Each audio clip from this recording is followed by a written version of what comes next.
बात सुनो, मैं बच्चा कैसे पैदा करूंगी? तन्मय ने कंबल हटाकर उस नादान लड़की को देखा। मुझे तो अंडा उबालना भी नहीं आता, फिर बच्चा कैसे पैदा होगा? वो मासूमियत से बोली। तुम्हें ये सब किसने बताया? तन्मय ने भौचंगे होकर पूछा। मेरी सहेलियों ने। उन्होंने कहा जब हस्बैंड वाइफ एक दूसरे के करीब आते हैं तो थोड़ा सा दर्द होता है और फिर 9 महीने के बाद बच्चा आ जाता है।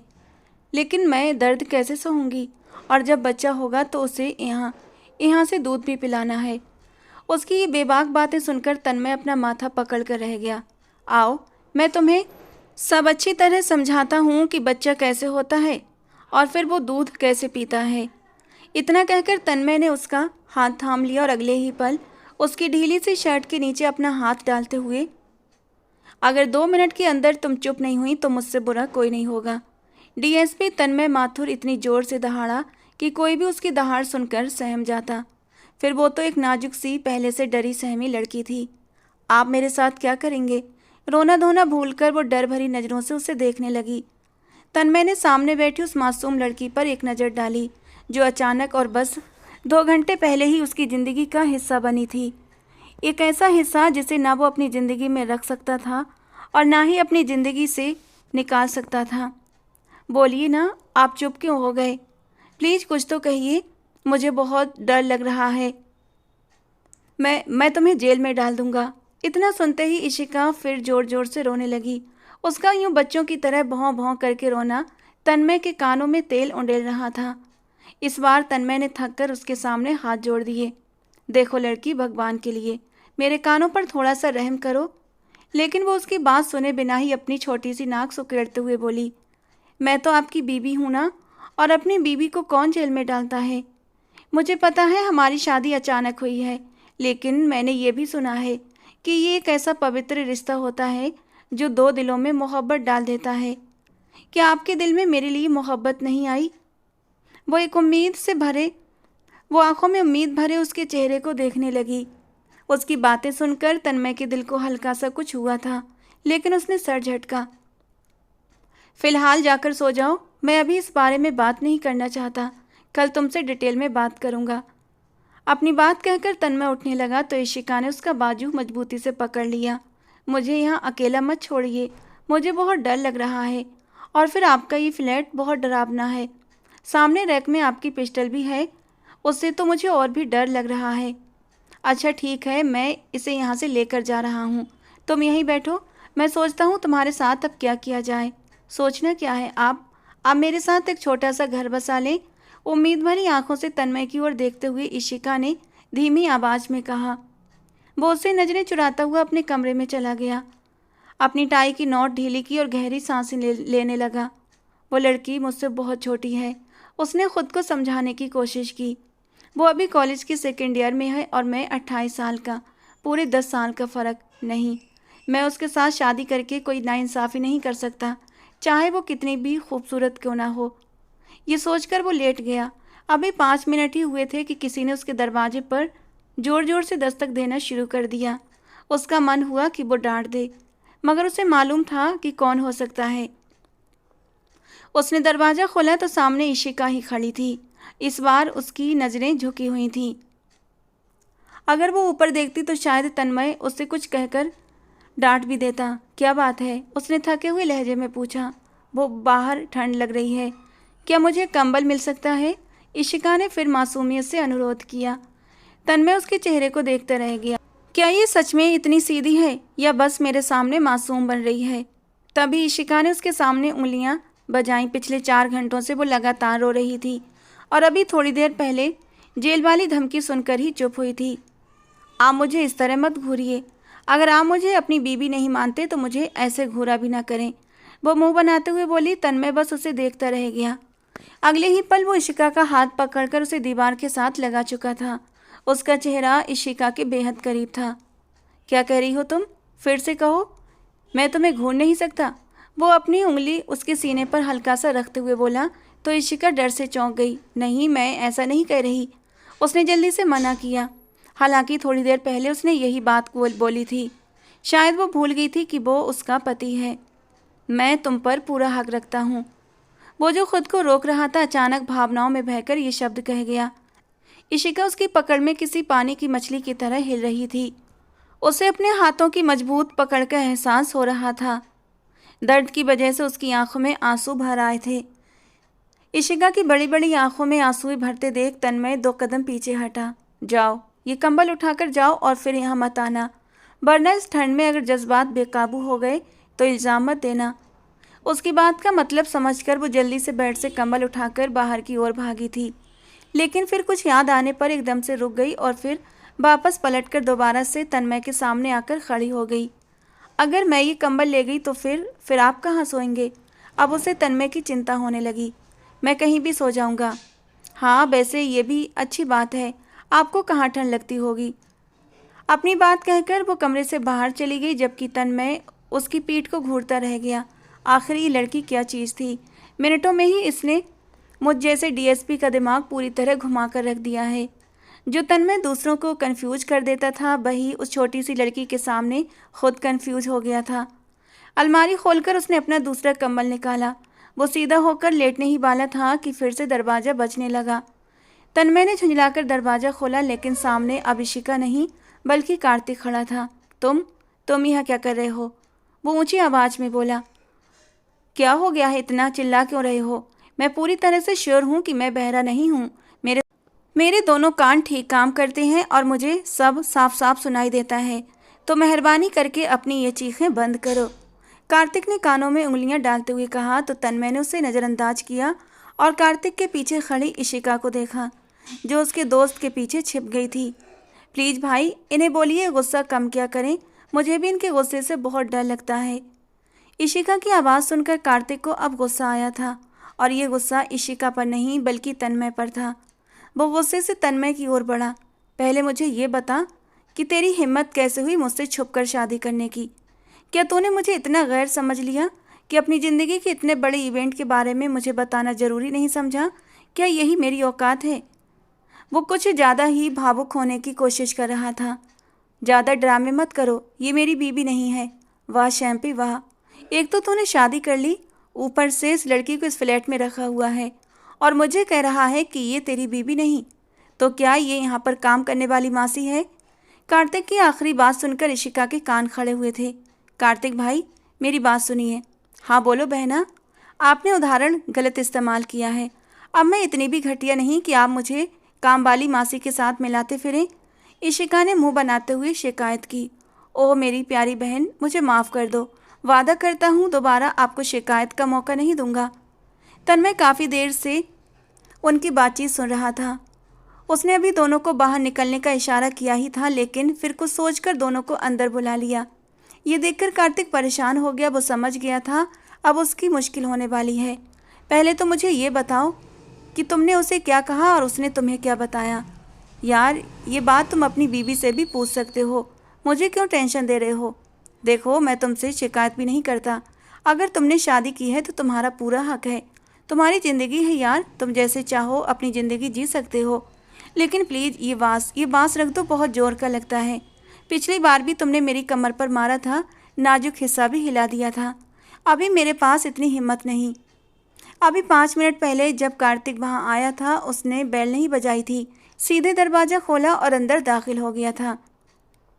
ये कार्तिक की पुरानी आदत थी। अब तन्मय शादीशुदा तो था नहीं और ना ही उसकी कोई फैमिली थी, इसलिए कार्तिक का जब भी मन होता बेधड़क यूं ही बिना बैल बजाए अंदर दाखिल हो जाता था, और आज भी उसने ऐसा ही किया था। तन्मय ये बिल्कुल भूल गया था उसने इस फ्लैट की एक चाबी अपने दोस्त को भी दी हुई है। जब वो अंदर गया तो सामने इशिका सोफे पर बैठी थी। टीवी चल रहा था और वहाँ कार्टून चल रहे थे। वो मुश्किल से 17-18 साल की लग रही थी। ओह हेलो लड़की, तुम कौन हो और यहाँ पर क्या कर रही हो? तन्मय ने आश्चर्य और चौंकने के साथ पूछा। मैं तन्मय की बीबी हूँ, इशिका ने गर्दन अकड़ाते हुए दो टूक अंदाज में कहा। कार्तिक उसके चेहरे को घूरता रह गया। आखिर इस लड़की में ऐसा क्या था कि उसने इतनी सुंदर लड़कियों को छोड़कर उस छोटी बच्ची से शादी की? वो उम्र में इतनी छोटी लग रही थी। कुछ सोचकर कार्तिक उसके सामने ही बैठ गया। मतलब तुम मेरी भाभी हो? जी नहीं, भाभी नहीं बल्कि बहन। मेरा कोई भाई नहीं है, तो आज से मैं आपकी बहन और आप मेरे भाई हैं। लेकिन आप हैं कौन और आप यहाँ पर क्या कर रहे हैं? अचानक उसे याद आया कि एक अजनबी बिना कुछ बताए अंदर आ गया था। कहीं आप चोर तो नहीं? ये कहते ही वो चिल्लाने लगी। तभी कार्तिक ने उसके सामने हाथ जोड़ दिए। अरे यार, इस वक्त कोई तमाशा मत लगाना। मैं एक पुलिस वाला हूँ, मुझे चोर कहकर नीचा मत दिखाओ। और मैं आपके पति का दोस्त हूँ।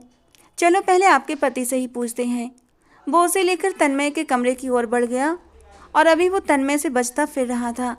उसे अपनी गलती का अब एहसास हो रहा था। अच्छा, तो ये था कि वो उल्टे कदमों यहाँ से चला जाता, लेकिन जिज्ञासा के हाथों मजबूर हो गया था। आखिर तन्मय साहब की ऐसी कौन सी मजबूरी थी कि उन्होंने उस छोटी सी लड़की यानी इशिका से विवाह कर लिया था। और यही वजह थी कि तन्मय आज उसकी कॉल भी नहीं उठा रहा था और उसके मैसेजेस भी इग्नोर कर रहा था, वरना ऐसा पहले कभी नहीं होता था। चल अब यहाँ पर बैठ, ठंडे दिमाग से काम ले। मुझे मारने से तुझे कुछ नहीं मिलेगा, लेकिन मेरा गुस्सा ख़त्म हो जाएगा, तन्मय ने दांत पीसते हुए कहा था। देख यार, तू इस सोफ़े को समझ कि ये मैं हूँ और जितना मारना है मार ले। और तन्मय ने इतनी ज़ोर से सोफ़े को लात मारी कि कार्तिक को दर्द अपने दिल में उठता हुआ महसूस हुआ। मैंने इतनी ज़ोर से मारने को नहीं बोला था, वो बस इतना ही कह सका क्योंकि शब्द उसका साथ नहीं दे रहे थे। अब दोनों एक ही सोफ़े पर बैठे थे। तन्मय ज़मीन को घूर रहा था और कार्तिक उसके चेहरे को। चल अब बताना शुरू कर दे, ए से लेकर जेड तक। बीच में तूने कोई भी पार्ट मिस नहीं करना है। आजकल के दौर में किसी के साथ भी भलाई नहीं करनी चाहिए यार। वो सिर्फ इतना ही बोल सका था कि उसने अपनी गर्दन झुका ली। यार खुलकर बोल, कहना क्या चाहता है तू? फंस गया हूँ मैं, वो भी बहुत बुरी तरह। ये लड़की मुझे पुराने पार्क के पास मिली थी, कुछ लड़के से परेशान कर रहे थे। ये कहकर वो रुका। तो क्या दोनों लड़कों को भगाकर इससे शादी कर ली? पहले पूरी बात सुन, उसके बाद अपनी जबान चलाना। बीच में बोला तो धक्के मार कर बाहर निकाल दूंगा। ठीक है, मैं चुप हो गया। अब बोल, क्या हुआ था? कार्तिक अपनी औकात में वापस आ गया था।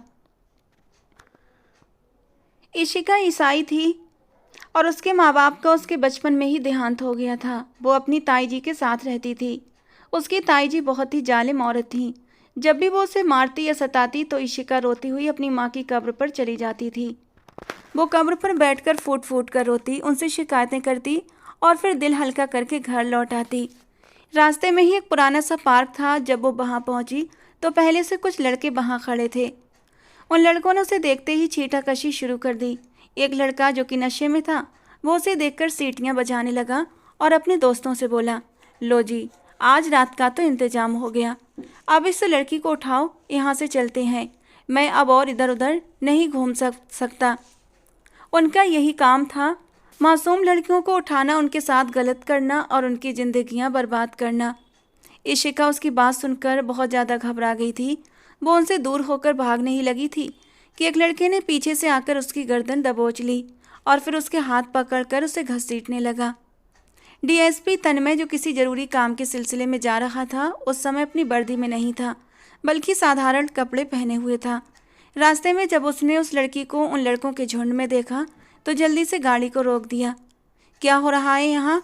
उसकी आवाज़ सुनकर चारों लड़कों ने गर्दन घुमाकर उसे देखा और फिर हंसते हुए बोले, देख, तू जो कोई भी है, अपनी बॉडी का रौब किसी और को दिखाना। अगर तुझे लगता है हम तुझसे डर जाएंगे तो ये तेरी गलतफहमी है। ये लड़की हमारी है और हमारे साथ ही जाएगी। प्लीज़ मेरी मदद करो, इशिका ने रोते हुए तन्मय की आंखों में देखकर कहा। वो ठिठक कर अपनी जगह पर रुक गया।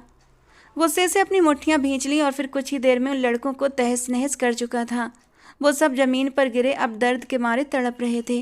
किसी में भी इतनी हिम्मत नहीं थी कि वो अपने शरीर को हिला सके। तुम कौन हो और यहाँ क्या कर रही हो? तुम्हें इससे मतलब नहीं होना चाहिए, इशिका ने उसे नज़रें हटाते हुए कहा। शायद वो उसे भी गलत आदमी समझ रही थी। चलो मेरे साथ, मैं तुम्हें तुम्हारे घर तक छोड़ देता हूँ। मुझे तुम्हारे साथ नहीं जाना, मुझे तुम पर भरोसा नहीं। मैं एक पुलिस वाला हूँ। उसने अपनी जेब से अपना कार्ड निकाला और इशिका को दिखाया। कार्ड को देखकर वो काफ़ी हद तक शांत हो गई थी, लेकिन हवेली पहुँचने के बाद किस्मत ने उसके साथ एक और खेल खेला। एक तो वो बिना बताए ही घर से चली गई थी और फिर आधी रात को जब वो एक अजनबी मर्द के साथ आई तो ताई जी ने उसके ऊपर आरोप लगा दिया और फिर ज़बरदस्ती चर्च में ले जाकर तन्मय के साथ उसकी शादी करवा दी। वो भी बस चुपचाप उस लड़की के चेहरे को देखकर रह गया था। कोई तो वजह थी जिसकी वजह से उसने चुपचाप शादी कर ली थी, वरना उसका इरादा था कि वो कभी भी शादी नहीं करेगा। और अब जब उसने शादी भी की तो एक 18 साल की गुड़िया जैसी लड़की के साथ की थी, जिसमें बुद्धि नाम की कोई चीज़ ही नहीं थी। मूर्खताओं की अंत तो उसी पर ख़त्म होती थी। अगर वो कोई एक काम सही करती तो अगले 3 दिन तक काम खराब करती थी। कार्तिक ने गहरी सांस ली। लेकिन यार, लड़की बुरी नहीं है, बस थोड़ी सी मासूम कह सकते हैं। तो उसे अपने रंग में ढाल ले तो ज़िंदगी खूबसूरत हो सकती है। कार्तिक ने उसे हौसला दिया था और तन्मय बस उसे देखकर रह गया। कार्तिक को सारी बात बताने के बाद तन्मय ने उसे वहाँ से विदा कर दिया। काफ़ी देर तक वो बाहर सोफे पर ही बैठा रहा और अपनी कनपट्टी मसलता रहा। वो अपने अंदर उठते हुए लावे पर काबू पाने की कोशिश कर रहा था। ओ भगवान, मैं इस लड़की को कैसे समझाऊं कि मेरी पर्सनल लाइफ से दूर रहे। और तभी तन्मय के दिमाग में कुछ क्लिक हुआ था। कार्तिक को पता चल गया है, मतलब अब जैनिश को भी पता चल जाएगा।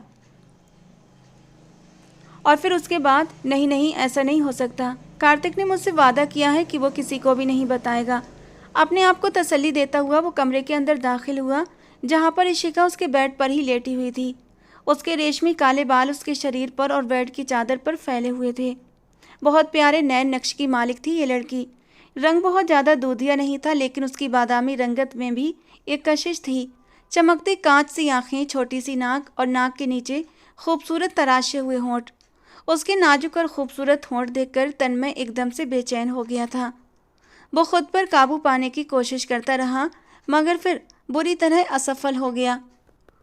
दिल एक अलग तरह से धड़कने लगा था और फिर धीरे से उसके करीब होता वो उसके चेहरे से बालों की लट हटा गया। उंगली के पोर से उसके होंठों की नरमी को महसूस करने लगा और अगले ही पल वो उसके होंठों को अपने होंठों की कैद में ले गया। नींद में सांसें अटकने की वजह से उसकी आंखें खुल गई थीं। उसने देखा कि वो उसके बेहद करीब था और जो कुछ फिल्मों में होता था वो आज उसके साथ हो रहा था। वो बड़ी नरमी से उसका चेहरा अपने दोनों हाथों में भरकर कभी उसके ऊपर वाले होंठ तो कभी नीचे वाले होंठ को सक कर रहा था। उसने तन्मय के सीने पर हाथ रखकर उसे खुद से दूर करने की कोशिश की, मगर फिर बुरी तरह असफल हो गई। तन्मय ने उसे पूरी तरह अपने शिकंजे में ले रखा था। उसके होंठों को मुक्त करने के बाद वो उसकी आंखों को छूने लगा। अब वो और ख़ुद को रोक नहीं पा रहा था। ये लड़की अब उसके धैर्य की परीक्षा बनती जा रही थी। वो अब उसके सीने पर सिर रखकर अपनी सांसों को ठीक करने की कोशिश कर रही थी, जबकि वो उसके बालों में उंगलियां चला रहा था। दोनों के बीच गहरी खामोशी छाई हुई थी। कमरे में एक अजीब सी खामोशी थी। मंजर ख्वाबनाक हो गया था। आप मेरे साथ गंदी बातें मत करें। ये सुनते ही तन्मय ने गुस्से से उसका सिर ऊपर उठाया और उससे तेज नजरों से घूरने लगा। मैं तुम्हारा पति हूँ, मैं जानती हूँ। वो अपनी गर्दन झुका गई और अपनी उंगलियों को चटकाने लगी। लेकिन अभी मैं इस सब के लिए मानसिक रूप से तैयार नहीं हूँ। उसका ये डरा हुआ रूप देखकर तन्मय ने गहरी सांस ली।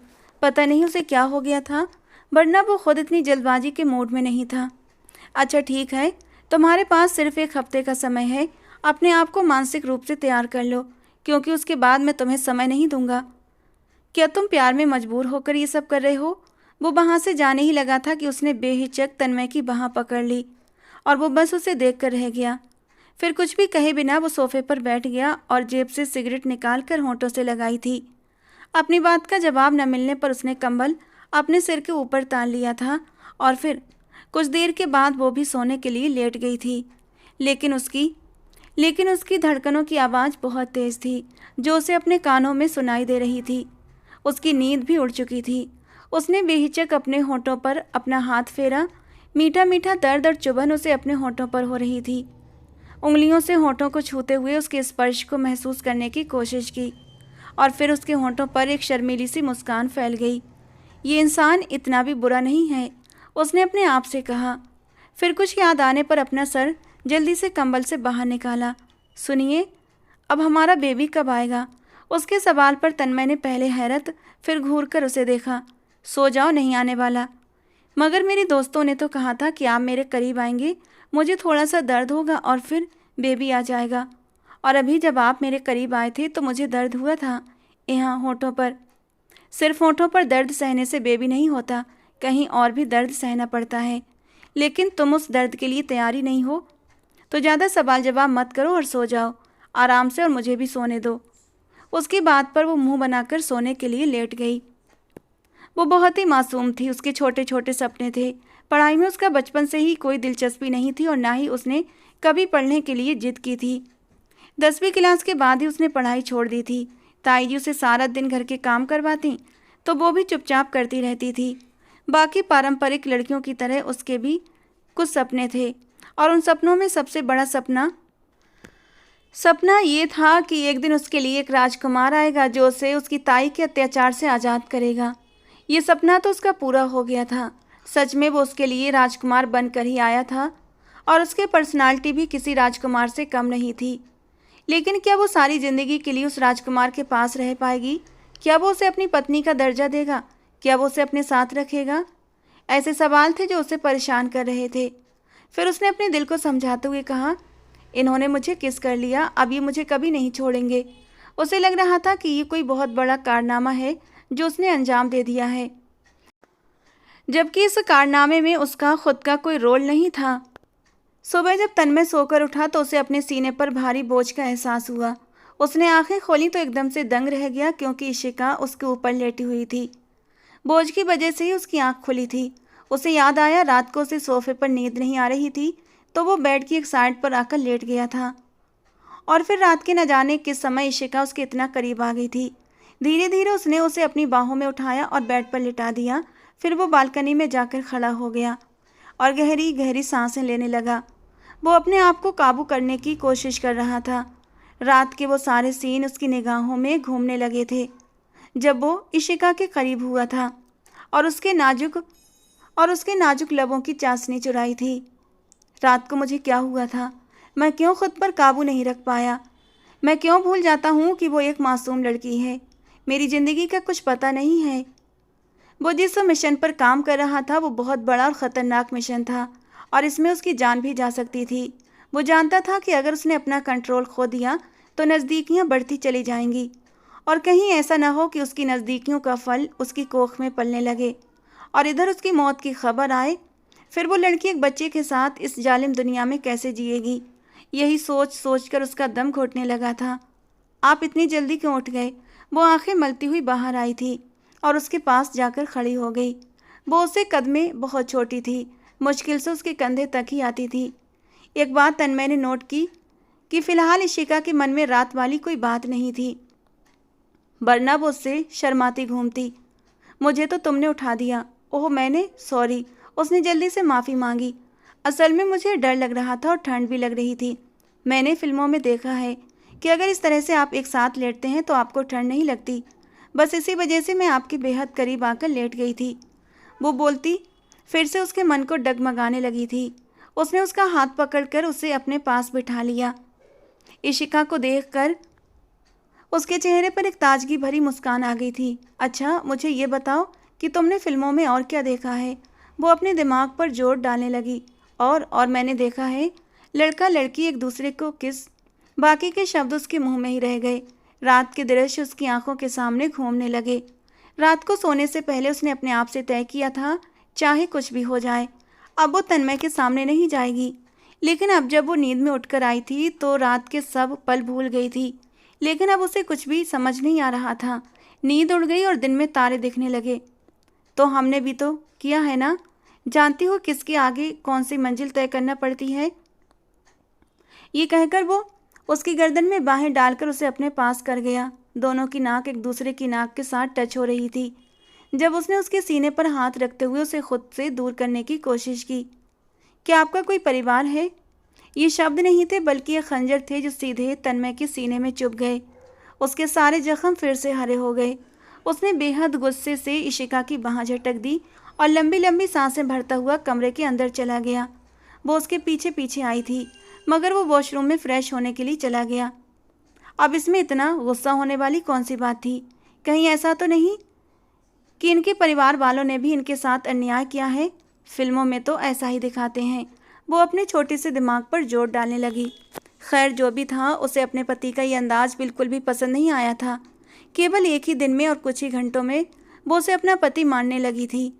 उसकी मासूमियत की ये चरम सीमा थी कि वो एक अजनबी पर विश्वास करने लगी थी और कैसे न करती, यही वो अजनबी था जिसने उसे उसकी जालिम ताई से आज़ादी दिलाई थी। लेकिन अब सवाल ये उठता था, क्या सारी ज़िंदगी तक वो उसका इसी तरह ख्याल रखेगा? फ्रेश होने के बाद उसने इशिका को भी तैयार होने के लिए कहा, मगर मेरे पास कपड़े नहीं हैं। मैंने रात के समय ही अपने एक जानने वाले को कह दिया था, बाहर जाकर देखो, सोफे पर तुम्हारे लिए ड्रेसेस रखी होंगी। वो उसे निर्देश देते हुए अपने बाल बनाने लगा और जब वो बाहर गई तो वहाँ खूबसूरत ड्रेसेस रखी हुई थीं। उन्हें देखकर वो खुशी से चिल्लाने लगी और फिर छोटे बच्चों की तरह कूदने लगी। उसकी चीखों की आवाज़ सुनकर जब वो बाहर आया तो वो उत्साहित होकर बोली, ये मेरा फेवरेट कलर है और बाकी सब भी बहुत अच्छे हैं। ये कहकर उसने फिर से तन्मय को हक किया। आप सच में बहुत अच्छे हैं, आप दुनिया के सबसे अच्छे पति हैं। ये तो बस सामान्य कपड़े हैं, इनके लिए इतना उत्साहित होने की क्या ज़रूरत है? मैंने 5 सालों में पहली बार नए कपड़े बनवाए हैं। नहीं नहीं, मैंने नहीं, बल्कि आपने बनवा कर दिए हैं। वो एकदम सादगी से बोली। क्या मतलब है तुम्हारा? क्या तुम नए कपड़े नहीं पहनती थीं? तो उसने ज़ोर शोर से सर नामे हिला दिया। मेरी ताई जी ने पिछले 5 सालों में मुझे एक जोड़ा भी नहीं दिया था। उनकी बेटियों के जो कपड़े होते थे या जो उनकी बेटियों को पसंद नहीं आते थे, वो कपड़े मुझे मिल जाते थे और वो उनके उत्तरन होते थे। ताई जी मुझे कहती थी कि मैं इसी योग्य हूँ और मेरे साथ ऐसा ही व्यवहार होना चाहिए। ये कहकर वो कुछ पल के लिए शांत हो गई थी। उसकी आंखें आंसुओं से भीग गई थीं। लेकिन फिर आप मेरी ज़िंदगी में आए। आप सच में बहुत अच्छे हैं। रात को आपने मुझे इतना अच्छा बिस्तर और कंबल दिया और अब ये प्यारे प्यारे कपड़े। वो उसकी बातें सुनकर बस उसे देखता रह गया। क्या इस लड़की ने बहुत तकलीफ़ों में जीवन बिताया है? जल्दी से तैयार हो जाओ, अब हमें यहाँ से निकलना है। हम कहाँ जा रहे हैं? क्या हम घूमने के लिए जा रहे हैं? नहीं, मैं एक केस के सिलसिले में जा रहा हूँ, मगर मैं तुम्हें यहाँ अकेला नहीं छोड़ सकता। तुम्हें भी मेरे साथ चलना होगा। वाह, फिर तो बहुत मज़ा आएगा। क्या ये केस ख़तरनाक है? और हम जा कहाँ रहे हैं? एक तो तुम सवाल बहुत करती हो। मुझे ज़्यादा सवाल करने वाले लोग पसंद नहीं, उसने गंभीरता से कहा। तो वो बिल्कुल चुप हो गई। उसके बाद आधा घंटा गुजर गया। वो बिल्कुल चुप रही। अब तुम कुछ बोल क्यों नहीं रही? आपने ही तो कहा है कि मैं बहुत सवाल पूछती हूँ, बस इसी वजह से मैं चुप हूँ, ताकि आपको मेरे बोलने की अहमियत पता चल सके। ये कहकर वो खिड़की से बाहर देखने लगी, जबकि वो अपना सिर झटकते हुए उसे देखकर रह गया। अब मैं ही तुम्हें कह रहा हूँ कि बोलो, क्या कहना है तुम्हें? मुझे आपकी फैमिली के बारे में पूछना। अचानक उसने गाड़ी की स्पीड तेज कर दी और उसके माथे पर लकीरें उभर आईं। अच्छा ठीक है, रिलैक्स हो जाएं। मैं किसी के बारे में कुछ भी नहीं पूछ रही, उसने धीरे से कहा और मुंह बनाकर खिड़की से बाहर देखने लगी। अभी एक दिन ही तो बीता था उनकी शादी को और अभी तो वो ये भी नहीं जानता था कि उसने सारी ज़िंदगी इस लड़की के साथ बितानी भी है या फिर उसकी ज़िंदगी में फिर से कोई नया मोड़ आने वाला है।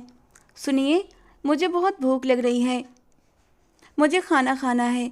वो दोनों नाश्ता करके निकले थे, लेकिन इसके बावजूद भी इशिका को भूख लगने लगी थी। अभी रास्ते में एक होटल आएगा। नहीं, मुझे तो लेस की भूख लगी है, उसने अपने पेट पर हाथ रखते हुए छोटे बच्चों की तरह होंठ काटते हुए कहा। ओ गॉड, ये लड़की अपनी नादानियों से मुझे मार ही डालेगी। वो मुँह ही मुँह में बड़बड़ाता हुआ गाड़ी से उतरकर चला गया। इशिका ने झट से उसकी ड्राइविंग सीट संभाल ली, गाड़ी स्टार्ट की। उसे गाड़ी अच्छे से चलाना नहीं आता था। उसने गियर पर पैर रखा, गाड़ी अचानक चल पड़ी और सामने दीवार से जा टकराई। उसका सिर भी जोर से स्टीयरिंग से टकरा गया। शोर की आवाज़ सुनकर वो दौड़ता हुआ बाहर आया। उसके हाथ से पैकेट छूटकर ज़मीन पर गिर गए। जब वो वहाँ पहुँचा तो इशिका के माथे से हल्का हल्का खून बह रहा था। उसे अपनी गाड़ी की फिक्र नहीं थी, उसे तो इस लड़की की फिक्र थी। तुम ठीक हो? वो बेचैनी से उसके दोनों हाथ पकड़कर हिलाने लगा और फिर उसके चेहरे को अपने हाथों में ले लिया। मैं बिल्कुल ठीक हूँ। आई एम रियली सॉरी, मेरी वजह से आपकी गाड़ी। दिल तो कर रहा है तुम्हें ऐसी सज़ा दूँ कि तुम सारी ज़िंदगी याद रखो, लेकिन तुम मेरी सज़ा सह नहीं पाओगी। ऐसी हरकतें मत किया करो, मेरा दिल घबराने लगता है। मैं तुम्हें किसी भी कीमत पर खो नहीं सकता। ये कहकर उसने उस छोटी सी लड़की को अपने गले से लगा लिया। कभी कभी तो इशिका को भी शक होने लगता कि वो लोग पहले कभी मिल चुके हैं, मगर उसे याद नहीं आता था कि कहाँ मिले थे। और जिस तरह से वो बातें करता था वो और भी बेचैन हो जाती थी। क्या हम पहले मिल चुके हैं? उसने मासूमियत से पूछा। नहीं, मैं तुम्हें पहली बार पार्क के करीब ही मिला था। वो चुप हो गई। तन्मय ने गाड़ी से फर्स्ट एड बॉक्स निकाला और ऋषिका के माथे पर बैंडेज लगाने लगा। अब कैसा महसूस कर रही हो? बहुत अच्छा। आपने मरहम रख दिया है, अब दर्द भी नहीं हो रहा। अच्छा, मेरे लेस कहाँ पर हैं? वो तो मैंने फेंक दिए थे। रुको, तुम्हारे लिए नए ले आता हूँ। अरे, नए लाने की क्या ज़रूरत है? पहले ही इतने पैसे लगा दिए, रुकिए मैं उठा कर लाती हूँ। वो उसे देखता ही रह गया जबकि इशिका भागती हुई दुकान के बाहर पड़े लेस के पैकेट उठाने लगी। वो दूर से उसे देख रहा था। इशिका, मेरी प्यारी इशिका, मेरे दिल का करार, मेरा सब कुछ। ये कहकर उसने अपना सिर सीट के साथ टिका दिया था। आज से 3 साल पहले वो अपने दोस्तों के साथ घूमने के लिए कश्मीर आया था। उधर उन दिनों इशिका अपनी मासी के घर रहती थी। तब उसकी उम्र सिर्फ 16 साल थी, मगर वो बेहद खूबसूरत थी। उसे मासी के घर इसलिए भेजा गया था क्योंकि उसकी मासी उम्मीद से थी और उनका ख्याल रखने के लिए किसी लड़की की ज़रूरत थी। वो मेड रखने की हैसियत नहीं रखती थी, इसीलिए अपनी भांजी को बुला लिया था। ताई ने भी शुक्र किया था कि इशिका जैसी बला से उनकी जान छूट गई थी। दिन के समय वो मासी का ख्याल रखती और शाम को कुछ देर के लिए बाहर टहलने निकल जाती थी। एक दिन वो बिना बताए ही बाहर निकल गई। वो एक छोटी पहाड़ी से नीचे उतर रही थी, मगर वो बहुत ढलान वाली थी। अचानक उसका पैर फिसला और वो नीचे गिरती चली गई। उसकी शर्ट पीछे से पूरी तरह फट चुकी थी, पहले ही पुरानी थी, ऊपर से पत्थरों के लगने से उसकी हालत और ख़राब हो गई थी। उसकी जोरदार चीख सुनकर तन्मय भागता हुआ उसकी तरफ आया था। उसके दोस्तों का कैंप यहाँ से थोड़ी दूर था और आज वो इस जगह पर अकेला ही आया था। उसने देखा कि एक बेहद खूबसूरत लड़की ज़मीन पर गिरी रोए जा रही थी। मुझे बचा लो, मुझे नहीं मरना। तन्मय को देखकर उसने रोते हुए कहा, तुम ठीक तो हो? वो हल्का सा उसके चेहरे की ओर झुककर बोला, नहीं। उसने तेजी से नकारते हुए सिर हिला दिया। तन्मय ने खुद को उस लड़की की खूबसूरत आंखों में डूबता हुआ पाया। उस लड़की की आंखें झील सी गहरी थीं और उसे किसी की याद दिलाती थीं। हाँ, बिल्कुल ऐसी आंखें उसकी अपनी माँ की भी थीं, उसकी प्यारी जान से प्यारी माँ, जिस पर वो अपना सब कुछ कुर्बान कर सकता था। वो उस लड़की की आंखों में पूरी तरह से डूब गया था कि उसकी कराहती हुई आवाज़ सुनकर उसे होश की दुनिया में आना पड़ा। मुझे बहुत दर्द हो रहा है, मुझे लग रहा है मेरी कमर में मोच आ गई है। उठो, मैं देखता हूँ। नहीं, मैं उठ नहीं सकती, मेरी शर्ट फट गई है। ये सुनकर तन्मय ने अपनी जैकेट उसकी ओर बढ़ाई और उसे उठाकर बिठा दिया। तुम्हारी उम्र क्या है? तन्मय ने उसे यूं ही पूछा। मेरी उम्र तो 16 साल है। ये सुनकर उसने गहरी सांस ली। वो 26 साल का था और ये लड़की 16 साल की। बहुत बड़ा गैप था। लेकिन वो ये सब बातें क्यों सोच रहा था? क्या सिर्फ एक लड़की की आंखों की वजह से उसे उससे प्यार हो गया था? उसने अनायास ही अपने आप से ये सवाल किया था। वो उसे पहली नज़र में ही बहुत अच्छी लगी थी। अगर वो कम उम्र की न होती तो वो ज़रूर उसे प्रपोज कर देता। उसने अपने आप से वादा किया था और पहले ही तय कर लिया था कि जिसे देखकर वो पहले ही नज़र में दीवाना हो जाएगा, उसी से शादी करेगा। वो उसे सहारा देकर मासी के घर तक लाया था। मासी ने उसके जख्मों पर मरहम लगाने की बजाय उसकी पहनी हुई मर्दानी जैकेट देखकर उसे एकदम से मारना शुरू कर दिया। उसके सिर पर गहरी चोट लगी और वो बेहोश हो गई। जब उसे होश आया तो उसे कुछ भी याद नहीं था। बस इतना पता था कि उसके पूरे शरीर में दर्द हो रहा है। ये दर्द किसने दिया उसे ये भी याद नहीं था। वो रोते हुए अपने भगवान जी से फरियाद कर रही थी, हे भगवान जी, मुझे इन जालिम लोगों से बचा ले, मुझे यहाँ से निकाल दे। मैं इनके साथ नहीं रहना चाहती, ये मुझे जान से मार देंगे। मैं मरना नहीं चाहती। 16 साल की वो छोटी सी लड़की गिड़गिड़ाकर भगवान से मदद मांग रही थी। नर्स आकर उसके जख्मों पर मरहम लगा चुकी थी, लेकिन फिर भी उसके घाव भर नहीं रहे थे। मासी ने कुछ ही दिनों बाद उसे वापस भेज दिया। अगले 3 हफ्ते तक वो अस्पताल में रही थी। इन दिनों उसके अंकल जी भी हिंदुस्तान में ही थे, वो लंदन से लौट आए थे। इसी वजह से ताई जी भी उसे ज़्यादा नहीं डांटती थीं, बल्कि अपने पति के सामने उसका ध्यान रखने की कोशिश कर रही थीं। उन्होंने उसे समझा दिया था, अपना मुंह मत खोलना वरना तुम्हारी जबान काट दूंगी। कश्मीर से लौटने के बाद भी तन्मय उसी के बारे में सोचता रहता था। और फिर 2 साल बीत गए। उसे वो आंखें याद थीं। 2 साल बाद जब उसने उसे पार्क के पास देखा तो उसे सुखद आश्चर्य हुआ था। और जब इशिका की ताई ने उसे शादी करने के लिए कहा तो तन्मय के तो मन की मुराद पूरी हो गई थी। वो झट से शादी के लिए राजी हो गया और फिर उन दोनों की शादी हो गई और अब वो उसकी पहुंच में थी। ये सब इत्तेफाक तो नहीं था, ये तो कुदरत की प्लानिंग थी। क्या उसकी दुआएं कबूल हो गई थीं? और अगर ऐसा था तो क्या दुआएं इतनी जल्दी कबूल हो जाती हैं? वो इसी सोच में गाड़ी चला रहा था, जबकि इशिका बगल में बैठकर लेस खा रही थी। उस लड़की को याद क्यों नहीं कि वो मुझसे मिल चुकी है? तन्मय ने फिर से उस पर एक नज़र डाली। आप मुझे इस तरह क्यों देख रहे हैं? अगर आपको कोई सवाल पूछना है तो आप मुझसे पूछ सकते हैं। नहीं, मुझे कुछ भी पूछना नहीं है। मेरी बात सुनो, वहाँ जाकर किसी को भी मत बताना कि तुम मेरी बीवी हो, ठीक है? क्या आपको सबको बताते हुए शर्म आती है? हाँ, तन्मय ने बस छोटा सा जवाब दिया। ऐसा क्यों? क्या मैं इतनी बुरी हूँ? नहीं, तुम बुरी नहीं हो, बस तुम अभी बहुत छोटी हो। अभी तुम सिर्फ 18 साल की हो। तो क्या हुआ? मैं मैच्योर हूँ और वैसे भी बालिग लड़कियों से शादी करना फ़र्ज होता है। वो उसे तर्क देने की कोशिश कर रही थी। बस बस, मुझे बताने की ज़रूरत नहीं है, मैं तुमसे ज़्यादा जानता हूँ। गाड़ी एक बहुत बड़े बंगले के सामने रुकी थी। वहां पहुंचने के बाद वो उसकी पहचान से पूरी तरह अनजान हो गया। पूरा दिन वो घर से बाहर रहता, रात को भी देर से घर लौटता। उसकी गैर मौजूदगी में वो बहुत बोर होती थी। एक दिन वो बाहर बैठकर किताब पढ़ रही थी कि अचानक ही एक लड़की वहां पर आई। उस लड़की ने जीन्स और शर्ट पहनी हुई थी और वो बहुत ही डैशिंग लग रही थी। तुम्हारे साहब कहाँ हैं? उस लड़की ने इशिका को घूरते हुए कहा। कौन से साहब? मैं तन्मय की बात कर रही हूँ। वो मेरे साहब नहीं बल्कि मेरे पति हैं। इशिका ने उस डैशिंग लड़की को बताना अपना फर्ज समझा था। इस पर वो लड़की चौंक कर बोली। क्या कहा तुमने? फिर से कहना। तो इशिका ने दोबारा बताया कि वो उसके पति हैं। उस लड़की ने गुस्से और हैरानी से कहा, क्या तुम होश में तो हो? ऐसा नहीं हो सकता, वो मेरे साथ इतना बड़ा धोखा नहीं कर सकता। इतने में तन्मय भी वहां पर आ गया और जैनिश को देखकर पूछा, तुम यहाँ कैसे? जैनिश गुस्से से कहने लगी, ये लड़की कौन है? तभी इशिका ने उसकी बात बीच में काटते हुए कहा, मैंने बताया ना, मैं इनकी बीवी हूँ। तन्मय ने उसे घूरा पर अब बात बाहर आ ही चुकी थी। फिर उसने भी इनकार नहीं किया और कह दिया कि हाँ, ये मेरी पत्नी है। ये सुनते ही जैनिश चीखते हुए बोली, तो इसी वजह से कार्तिक मुझे तुम्हारे करीब आने से रोक रहा था। इसी वजह से वो मुझे तुमसे दूर होने की सलाह देता था। तुम मेरे साथ ऐसा कैसे कर सकते हो? इतना बड़ा धोखा कैसे दे सकते हो? मैं तुम्हें जान से मार दूंगी। जैनिश ने तन्मय का गिरेबान पकड़ लिया था। इशिका ने उसे रोकने की कोशिश की तो जैनिश ने उसे जोर से धक्का दे दिया और वो जमीन पर गिर गई। तन्मय ने जैनिश का हाथ झटककर तुरंत इशिका की तरफ कदम बढ़ाए और उसे कंधे से पकड़कर उठा लिया। उसने गुस्से में कहा कि अगर तुमने दोबारा मेरी बीवी को हाथ लगाया तो मुझसे बुरा कोई नहीं होगा, मैं तुम्हें जान से मार दूंगा। जैनिश चीखकर बोली, मैं इसे जान से मार दूंगी, ये मेरा हक नहीं छीन सकती। तन्मय ने सख्त लहजे में कहा, तुम किस हक की बात कर रही हो?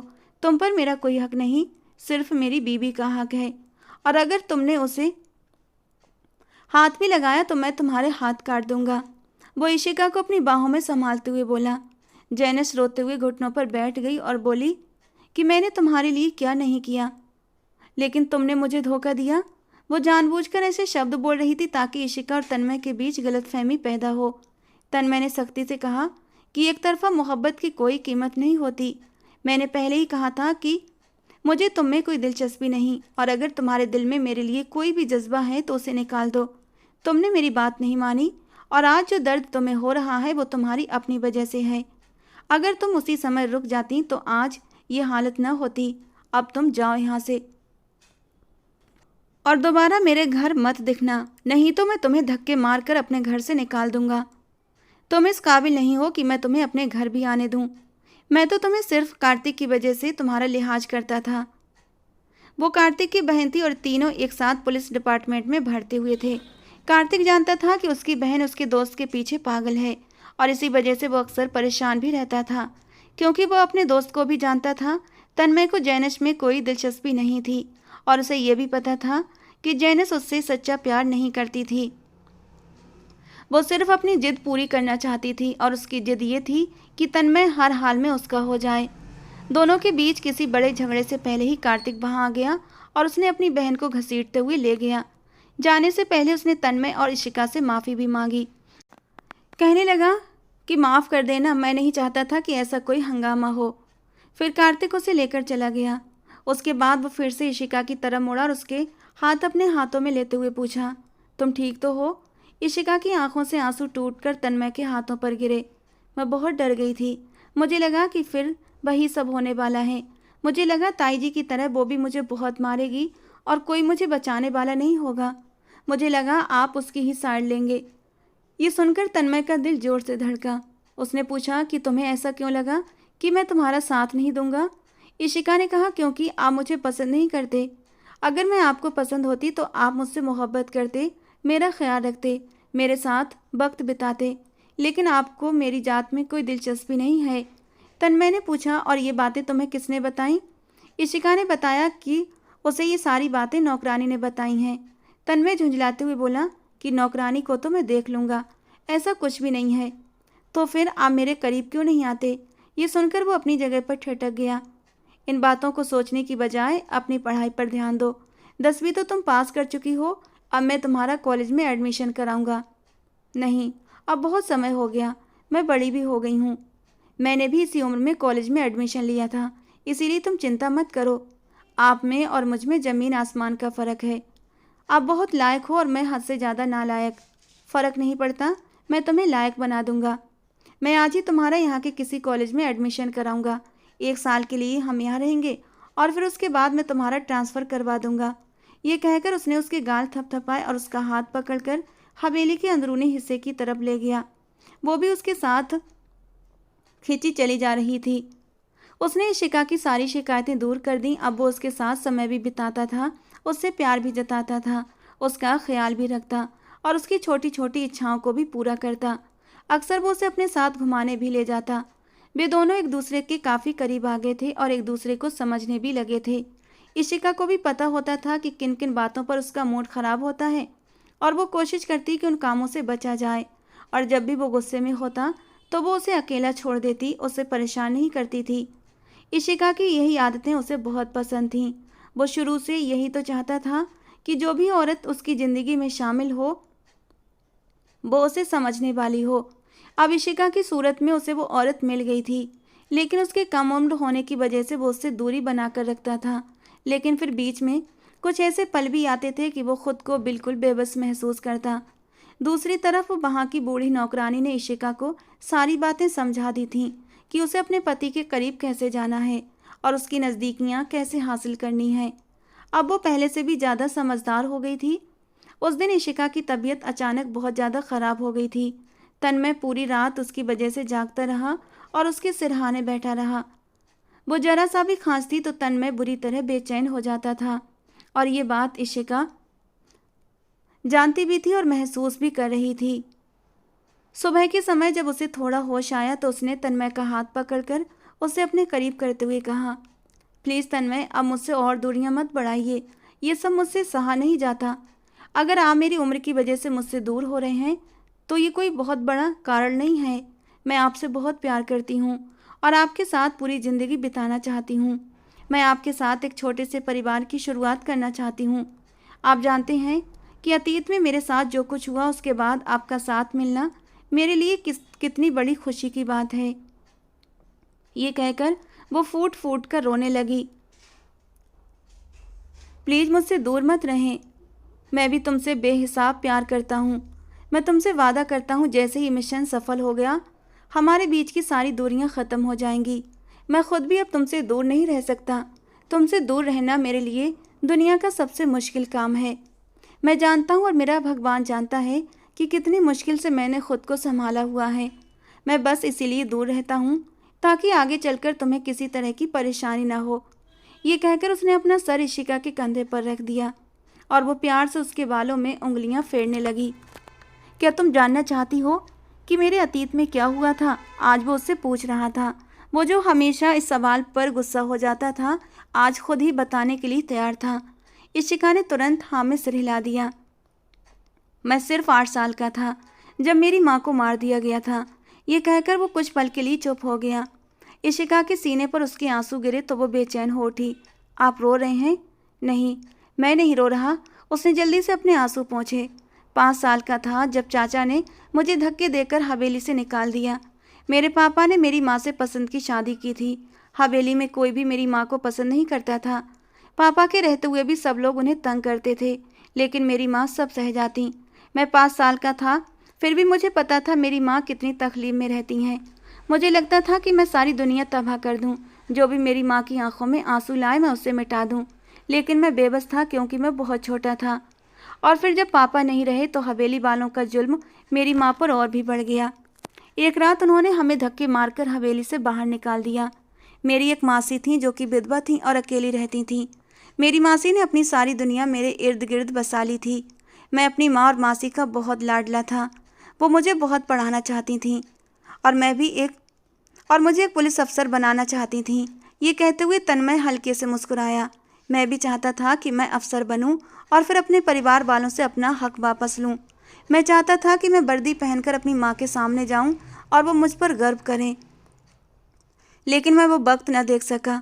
मैं 8 साल का था। उस रात कुछ चोर हमारे घर आए थे। उन्होंने मेरी मासी के सर पर जोर से कोई चीज़ मारी। मौके पर ही उनकी मौत हो गई और फिर मेरी माँ की इज्जत उन लोगों ने मिट्टी में मिला दी। मेरी माँ सदमे से मर गई। मैं एक बक्से के पीछे छुपा हुआ था। ये सब कुछ मैंने अपनी आंखों से देखा। इशिका को लग रहा था उसका दिल दर्द से फट जाएगा। जिस आदमी ने इतना सब कुछ सहा, उसने कभी इशिका को ये महसूस नहीं होने दिया कि वो ज़िंदगी की कितनी बड़ी तकलीफ़ों से गुजरा है। मैं वहाँ से भाग गया और अनाथालय पहुँच गया। जब 18 साल का हुआ तो वहाँ से भी निकल आया। दिन रात मेरी ज़िंदगी सड़कों पर गुजरने लगी। एक दिन उस इलाके के सबसे बड़े बदमाश से मेरा झगड़ा हो गया। मैंने उसकी आंखों में आंखें डालकर बात की। उसे मेरी ये हिम्मत बहुत पसंद आई। उसने मुझे अपने साथ रख लिया। मैं उसकी जगह लोगों से लड़ता था और बदले में वो मुझे पैसे देता था। मुझे पता था ये सब गलत है, लेकिन कॉलेज और यूनिवर्सिटी के खर्चे पूरे करने के लिए मुझे ये सब करना पड़ता था। और फिर जब उस आदमी की मौत हुई तो मैंने सब कुछ छोड़ दिया। फिर मैंने दिन रात एक करके बहुत मेहनत की, मुकाबले का इम्तिहान पास किया और इस पोस्ट तक पहुंच गया। उसके बाद मैंने उन लोगों को ढूंढा जिन्होंने मेरी माँ के साथ गलत किया था और फिर मैंने उन्हें फांसी की सज़ा दिलवाई, क्योंकि वे सिर्फ मेरी माँ के ही नहीं बल्कि न जाने कितनी मासूम लड़कियों की ज़िंदगी बर्बाद कर चुके थे। मैंने अपनी ज़िंदगी का मकसद बना लिया था कि जो भी किसी मासूम लड़की की तरफ बुरी नज़र से देखेगा, मैं उसकी आंखें निकाल लूँगा। तुमसे मेरी ये पहली मुलाकात नहीं थी। मैं तुमसे पहले कश्मीर में मिल चुका हूँ, लेकिन शायद तुम्हें याद नहीं। और तभी इशिका के दिमाग में बिजली सी कौंधी। ये जानना जरूरी नहीं था कि वो पहले उससे कहाँ मिली थी। जरूरी ये था कि अब वो तन्मय के पास थी, उसके साथ थी। मैं तुम्हें भी खोने से डरता हूँ। अपनी पूरी कहानी सुनाने के बाद वो उसका हाथ मजबूती से थाम कर बोला, मैं खुद को तुम्हारे काबिल नहीं समझता। तुम मेरे काबिल हो, बल्कि मुझसे कई गुना बेहतर हो। मैं तुम्हारा साथ पाकर बहुत संतुष्ट हूँ। मैं चाहती हूँ तुम इस मिशन में कामयाब हो जाओ और उसके बाद हम अपनी शांत और खुशहाल ज़िंदगी की शुरुआत करें। इशिका ने उसके साथ अपने माथे से लगाते हुए कहा। अगले ही पल वो उसके सीने से लग गई। उसके जिस्म की नरमी महसूस करके तन्मय बेचैन होने लगा। सब कुछ बता देने के बाद उसके दिल का बोझ हल्का हो गया था और अब उसे सिर्फ सुकून चाहिए था। लाख इनकार के बावजूद भी वो इशिका के अस्तित्व में वही सुकून तलाशने लगा। वो उससे अपना हर हक ले चुका था और इशिका भी बहुत खुश और संतुष्ट थी कि उसके वजूद पर तन्मय के नाम की छाप लग चुकी थी। अगले दिन सुबह उसे अपने मिशन पर जाना था और फिर 3 महीने गुजर गए, मगर तन्मय की वापसी न हुई। न जाने उसे ज़मीन खा गई थी, आसमान निगल गया था। इशिका की हालत बहुत ख़राब हो गई थी। उसकी कोख में तन्मय का बच्चा था। वो दिन रात उसी को याद करती और रोती रहती। जैनश को भी अब उस पर तरस आने लगा था। अब वो उससे दुश्मनी नहीं निभा रही थी, बल्कि उसका ख्याल रखती थी। वो कार्तिक के घर में ही शिफ्ट हो गई थी, क्योंकि कार्तिक ने जोर देकर कहा था वो इस हाल में उसे अकेला नहीं छोड़ सकता। धीरे धीरे करके समय बीता और 9 महीने पूरे हुए थे। इस पूरे समय में इशिका ने एक पल के लिए भी तन्मय को नहीं भुलाया था। वो उसकी खैरियत की दुआएं मांगा करती थी। 9 महीने के बाद उसने एक बेटे को जन्म दिया। वो उसे अपनी गोद में लिए उसके चेहरे को मोहब्बत से निहार रही थी और तभी उसके कमरे का दरवाज़ा खुला। उसने नज़र उठाकर देखा तो सामने ही तन्मय खड़ा था। एक पल के लिए उसे अपनी आंखों पर यकीन नहीं हुआ। अगले ही पल वो उठी और दौड़ती हुई उसके पास गई। एक जोरदार थप्पड़ तन्मय के चेहरे पर मारा और फिर उसके गले लगकर फूट फूट कर रोने लगी। मुझे पता था आप जिंदा हैं। मुझे पता था आपको कुछ नहीं हो सकता। वो छोटे बच्चे की तरह सिसक सिसक कर रो रही थी, जबकि उसका बेटा भी जोर जोर से रो रहा था। तन्मय ने प्यार से उसके माथे को चूमा। तुम्हारी दुआओं ने मुझे बचाया है, वरना मेरे बचने की कोई उम्मीद नहीं थी।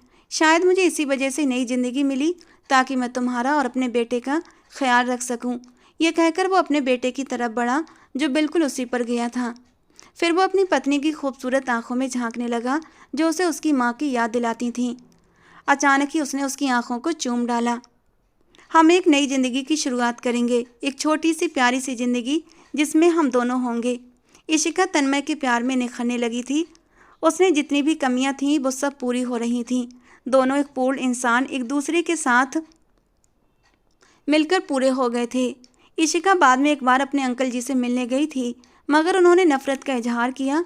तन्मय ने उससे वादा किया था कि वो फिर कभी इन नाकदरे लोगों के पास नहीं जाएगी, क्योंकि वो उसे टूटता हुआ नहीं देख सकता था। इशिका इशिका ने खुद से ही प्रतिज्ञा की थी कि वो उन्हें माफ़ कर देगी, लेकिन अब वो उनकी शक्ल फिर कभी नहीं देखना चाहती थी। अब वो बस तन्मय के साथ बहुत खुश थी।